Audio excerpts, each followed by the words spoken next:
দেখো এখানে কি বলছে, same math 2ab square minus 1 4a square b to the power 4 plus 2ab square plus 1।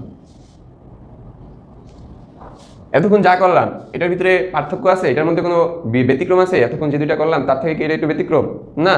তো এখানে দেখো এই জায়গায় মাইনাস আছে, এই জায়গায় প্লাস আছে, এই জায়গায় প্লাস আছে, তাহলে কোন সূত্র হবে? এ cube minus B cube.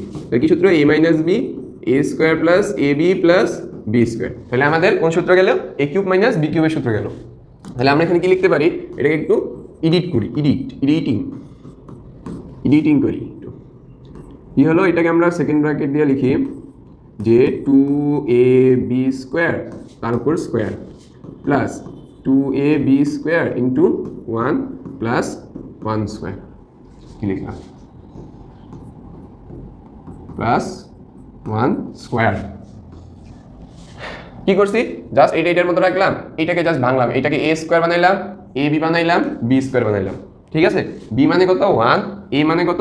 a কে ধরলাম হলো যে 2ab স্কোয়ার, b কে ধরছি 1। তাহলে সূত্র কি হবে? a cube minus b cube. So a cube minus b cube করলে কি হবে? 2ab square cube minus 1 cube. কি হবে এখন? কিউব করে দিলে 2 কে কিউব করলে হয় 8, a কে কিউব করলে হয় a cube, b square K cube করলে হয় b to the power 6 minus 1 K cube করলে হয় 1।